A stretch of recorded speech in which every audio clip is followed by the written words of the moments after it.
का लोकार्पण हुआ है, उनकी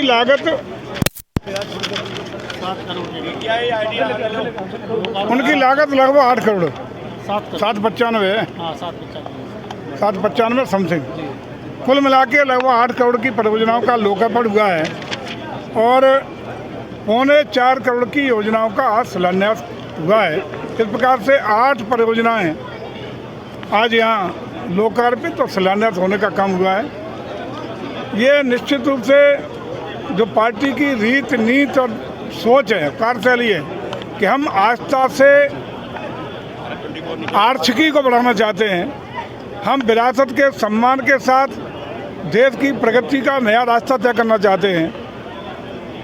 अपनी मान्यताएं, परंपराओं, संस्कारों को सम्वर्धित करते हुए आर्थिकी को ताकत देने का काम कर रहे हैं। इसका एक बड़ा उदाहरण है कि जो महाकुंभ 2025 आयोजित हुआ, जिसमें 66.3 करोड़ से ज़्यादा श्रद्धालुओं ने, 100 देशों से ज़्यादा देशों के श्रद्धालुओं ने आकर के माँ गंगा, माँ यमुना, माँ सरस्वती के पवित्र संगम पर त्रिवेणी में आस्था, श्रद्धा और पुण्य की डुबकी लगा करके लगभग 350 करोड़ रुपए की आर्थिकी का वृद्धि, रेवेन्यू की ग्रोथ देने का काम किया, जिस पर दुनिया के तमाम शोधकर्ता आज भी शोध कर रहे हैं कि धार्मिक कार्य के साथ साथ जिस तरीके से आर्थिकी बढ़ी, एक एक व्यक्ति को लाखों रुपए कमाने का अवसर मिला।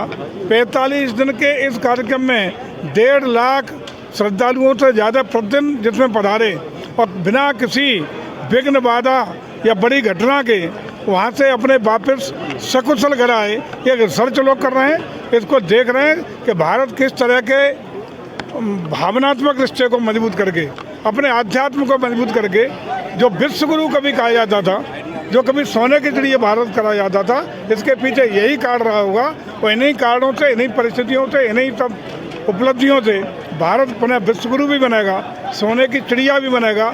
और जैसा कि आदरणीय मोदी जी ने एक सपना सोचा है कि हम 2047 तक भारत को विकासशील भारत से विकसित भारत बनाने का सपना पूरा करेंगे, वो इन्हीं आधारों पर पूरा होगा। अभी बहुत से लोग हैं जो सनातन आगरा जा रहे हैं गांधी सुमन के पास मिलने के लिए, और उनका कहना यही है बदनाम किया जा रहा है। ऐसे राजनेता और राजनीति के बारे में आप देखिए तुष्टीकरण बहुत लंबा हुआ। आज़ादी के बाद लगातार तुष्टीकरण की नीति के कारण ही देश प्रगति, अपेक्षित प्रगति नहीं कर पाया। देश में दंगे होते रहे, देश में सामाजिक कटुता बढ़ती नहीं। लेकिन आज आदरणीय योगी जी और मोदी जी के नेतृत्व में हर तरीके से देश के जो नायक हैं, जिन्होंने देश को अपनी जीवन कुर्बान करने का काम किया, ऐसे नायकों को सम्मान देने का काम कर रहे हैं। जो आक्रांता हैं, उन लोगों को सम्मान देने वाले, उनको हीरो बनाने वाले देश की जनता ऐसे लोगों को माफ़ नहीं करेगी। ऐसे लोग गलतफहमी में हैं कि हम नायकों को, जो राष्ट्र नायक हैं, उनको गाली दे करके एक खास समुदाय का वोट लेने के लिए इस तरह जो तुष्टीकरण का काम किया रहा है, ये देश की जनता माफ़ करने वाली नहीं है। अखिलेश यादव ने कहा सरकार की उपलब्धि है पकौड़ा और भगोड़ा, आज ही कहा है।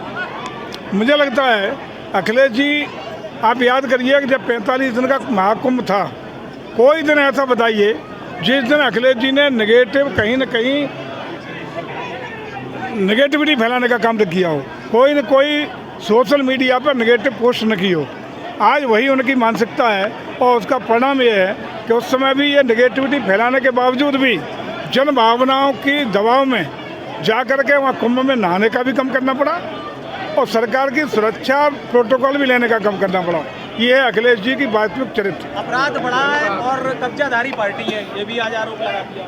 देखा है लोगों ने 12 से 17 के बीच में पूरे प्रदेश ने देखा है, पूरे देश ने देखा है जिस तरीके से इटावा सहित पूरे प्रदेश में दंगों का प्रदेश बना, अपराधियों का प्रदेश बना। हर जिले में एक माफिया पैदा करने का काम हुआ। जिस तरीके से गांव गरीब के रहने वाले लोगों के मकानों पर, घरों पर, खेती पर अवैध कब्जे करने का काम किया गया और खासकर दबे कुचले वंचित समाज की जमीन मकानों को घेर करके इनके माफिया ने लूटने का काम किया। वो लोग भूले नहीं हैं। अखिलेश जी अभी याद है 10 साल ही, अभी 8 ही साल पूरे हुए हैं, अभी लंबे समय इंतजार करना पड़ेगा, अन्यथा आपको अपने उस 12 से 17 के कार्यकाल पर प्रायश्चित करना चाहिए। 2 दिन पहले उन्होंने एक वीडियो ट्वीट किया है और उन्होंने कहा है कि जो सुमेर सिंह का किला है वहाँ का एक पहाड़ ही गायब कर दिया माफियाओं ने सरकार के लोगों को अवैध धर्म दिया गया है। देखिए, जो भी वैधानिक काम हो रहे हैं वो वैधानिक हो रहे हैं। जो अवैध कोई काम करेगा तो उसके खिलाफ कानून अपना काम करेगा। रामविलास सुमन ने ये कहा है कि अखिलेश यादव आगरा आ रहे हैं, पूरी तैयारी है और मैदान भी तैयार है। तो कौन रोके हैं? कौन रोके आए? जाने आने को प्रतिबंध है क्या? कहीं रामविलास सुमन कहीं भी जाएं, अखिलेश जी कहीं जाएं, कोई प्रतिबंध है क्या? कोई प्रतिबंध नहीं है, सब स्वतंत्र हैं, अपने जो चाहे जाएं। लेकिन तुष्टीकरण की पराकाष्ठा करते हुए जिन आक्रांताओं को हीरो बनाने का प्रयास करा जा रहा है, उसका जवाब देश की जनता इन लोगों को देगी।